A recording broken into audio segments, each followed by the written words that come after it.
So what is up, ladies and gentlemen? Welcome back to our YouTube channel, Gentle One TV. So for today's video, another update about naman to sa pabahay ni Viancy, kasi delikado daw ayon sa isang engineer. So yun, this video is from Kalingap TV. So it has a title of Isang Engineer Nagsasabing Delikado Raw ang Pabahay kay Viancy, Super Mac Umalma, Kalingap Rab latest. So yan yung panonoodin natin. So bago natin simulan, Kalingap Rab support nyo, Kalingap TV support nyo rin, at syempre ang ating munting YouTube channel, Gentle One TV. So ladies and gentlemen, without further ado, let's watch this video together. Again, the title of this video, Isang Engineer Nagsasabing Delikado Daw ang Pabahay kay Viancy, Super Mac Umalma, Kalingap Rab latest, umalma daw. So alam naman natin na sobrang laking project din tong bahay ni Viancy. So, tingnan natin kung ano yung mga mangyayari or yung may mga problema or whatsoever. So, again, Kalingap TV, Gentle One TV, Kalingap Rab. So, ladies and gentlemen, without further ado, watch this video together. Start. Laway. Nagsasabi na delikado daw ang pabahay kay Viancy. Again. Isang engineer nagsasabi na delikado daw ang pabahay kay Viancy. Nako, At bakit? Super Mac Umalma. Yan ang sama-sama nating alamin mamaya, mga kalingap. Okay. Isang mapagpalang araw sa inyong lahat, mga kalingap. Sanay hindi nyo po makalimutan na mag-like sa video na ito. Like At the video. paunawa, tapusin muna ang kabuuhan ng video na ito, mga kalingap, at para malaman ang nilalaman nito. Watch till end daw bago kayo mag-comment. At maraming salamat po, mga kalingap, sa pagpatuloy na pagsuporta, lalo na kay Kuya Val Santos Matubang at Kalingap Rab. Of course, the father and son of Kalingap. Don't forget to support them. Like, comment, share, subscribe. So, tuloy. Isang engineer nagsasabi na delikado daw ang pinapatayong pabahay kay Viancy. Bakit? Bakit naman nasabi niya ang ganito, mga kalingap? At Bakit? dahil sa sinabing ito ng isang engineer, Super Mac, pinaliwanag niya at tiniyak nito ang ginagawa nila. Pero bago yun ay atin munang pag-usapan, mga kalingap, ang magiging kalalabasan ng pabahay para kay Viancy, mga kalingap. Okay. Naipagsabi ni Super Mac kamakailan kay Kalingap Rab na kung hindi tinitipid ang mga kisame at iba pang mga gagamitin sa loob ng bahay nila ni Viancy, at pati ang hagdan nito kung stainless ang gagamitin nila, ay aabot nga ito ng mga 3 milyon ang halaga, mga kalingap. Grabe. 3 million? Oh my goodness. Actually guys, nung ako, bago pa ako napunta sa ganitong edad, adulting, akala ko lang sa bahay, 50K. Meron ka ng bahay. Siguro yung mga nipa or mga kahoy lang. What I mean ba? Mga ganitong bahay ba na concrete? Diba? Kasi mas maganda yung concrete eh. Hindi ka masyadong mamumroblema kapag ka merong bagyo. Diba? Akala ko lang 50K lang eh. Or siguro dati. Ngayon kasi sobrang mahal na ng mga bilihin eh.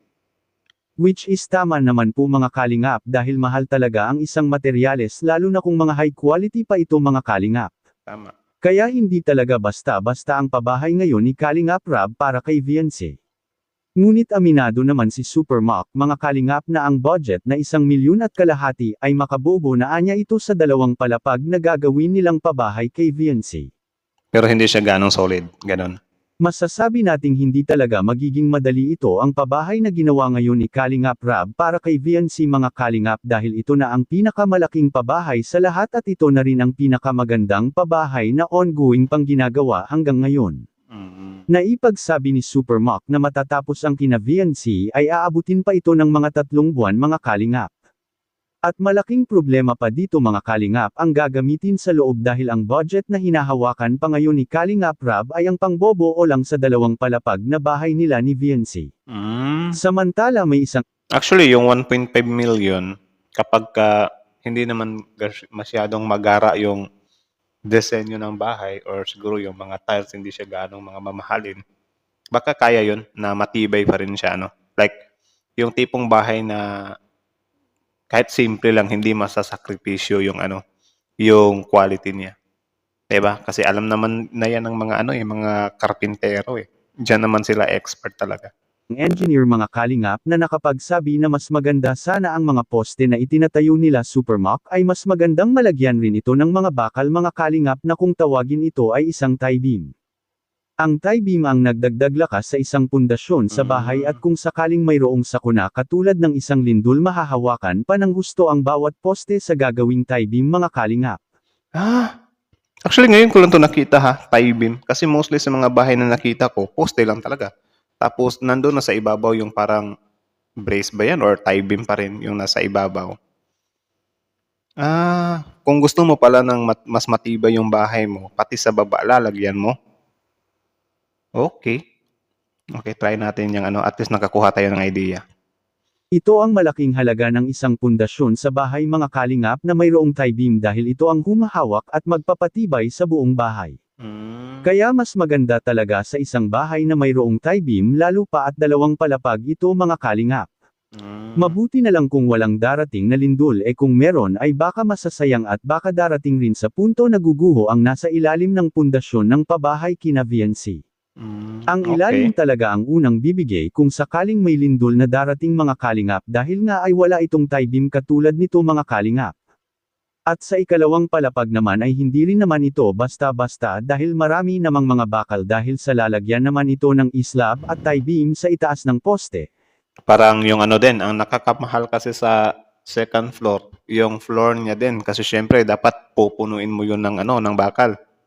Tapos simento, di ba? So, mas maraming bakal, mas maraming buhos ng simento, mas magastos. Kasi, I don't know if yung dalawang palapag na bahay, guys, is nagkukos ba siya ng dalawang one-story house? Or lang, konti lang yung diferensya nila.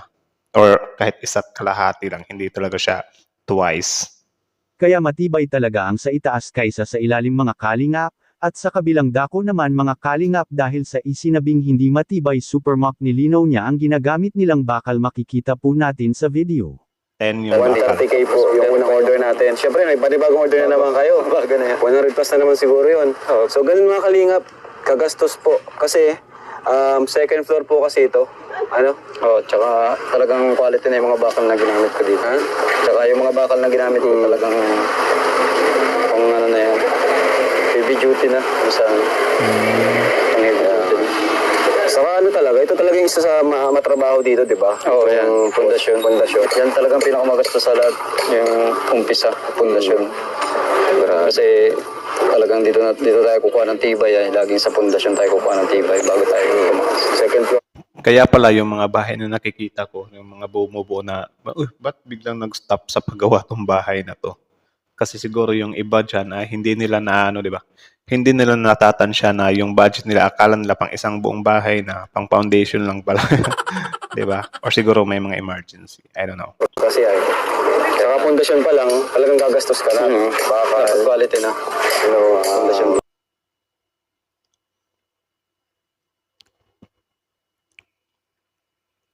So yun lang naman, ladies and gentlemen. How about you? What can you say about that video? Comment down below. So yun, again, supportahan nyo yan.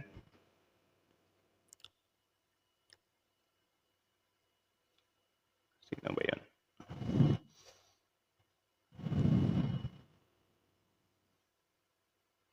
Again, supportahan nyo yan, Kalingap TV. So original video link in the description box below. Also, Kalingap Rab support. Yahan nyo rin. Tapos, syempre, Gentle One TV. Like, comment, share, subscribe. So yun, kita nyo naman yun, di ba, na yung bahay is kapag 2 palapag siya or 2 floor siya, mas dapat matibay yung foundation niya. Tapos, syempre, dun yung, dun yung tawag dyan, dun mo mararamdaman talaga yung gastos. Like, kung gaano siya kabigat sa bulsa, something like that. Kasi syempre, yung bahay, guys, wag na wag mong titipirin yung bahay mo kasi yan yung tirahan nyo. Yan yung magiging lungga nyo sa kung ano mang mangyayari sa buhay. Ika nga nila, di bali nang mahirap ka, basta lang meron kang sariling bahay. Tapos syempre, yun nga, pati mga panday mo, wag mo rin silang burautin, meriendahin mo sila, bigyan mo sila ng para hindi din nila anuhin ba, or yung seryosohin din nila yung bahay mo, hindi nila magic. Tapos syempre, need yung mag-supervise dyan, panoorin nyo rin yung mga gawa nila para hindi din kayo magulat ba na, pala, na hindi pala matibay itong bahay namin. Tapos yun. Basta marunong ka lang talaga makipagkapwa-tao sa mga panday mo, kaibiganin mo sila, bigyan mo sila ng tamang pagtrato, di ba? Gagandahan nila yung bahay mo at the same time titibayan nila.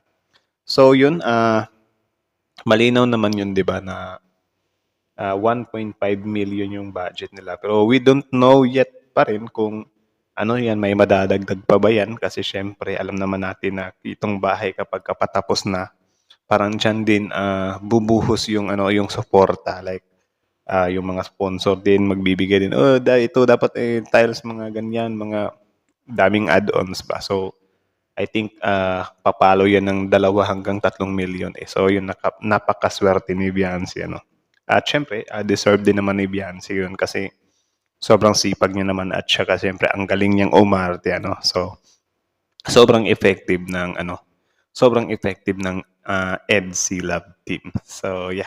Kayo, ano masasabi nyo dito? Comment down below. Tapos yun, pag-usapan natin yan sa comment section. So again, hanggang dito na lang muna.